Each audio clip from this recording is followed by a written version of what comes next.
4 referendums will go up for a vote on December 18th. One asks about the import of pork containing the feed additive ractopamine. The others are on the protection of an algae reef, the fate of the 4th nuclear power plant, and on whether referendums should be held on the same day as major elections. Ahead of the vote, the DPP has organized a series of public events to brief the people on the issues at stake. On Friday, Premier Su Tseng-chang denounced the KMT for turning the referendums into a partisan battle. Released by the DPP, these graphics ask people to vote no in the referendums. On Saturday, a series of policy briefings will begin with an event in Taoyuan. The Premier and his ministers are scheduled to speak, to take the front line in a war billed as a referendum on the cabinet.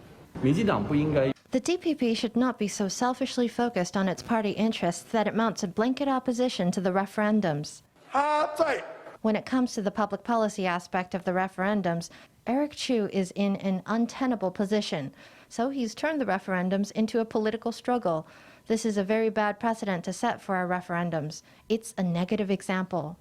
The Premier defended a 4% public servant wage hike authorized Thursday by the Executive Yuan.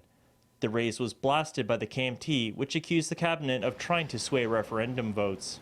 The wage adjustment for service members, civil servants, and teachers is a form of recognition of their efforts. If the KMT opposes that, it should say so directly.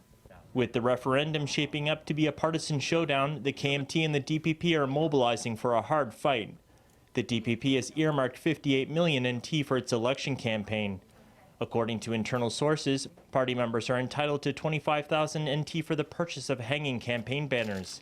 They can get 5,000 NT for digital signage. Members who hold public briefings can get subsidies based on the number of participants. Subsidies are also available to those who support large-scale events hosted by the party headquarters. Today, the DPP's coffers are as deep as the nation's. It has allocated more than 50 million NT for its war against public opinion. It's because this is a major campaign. This campaign has to have a budget.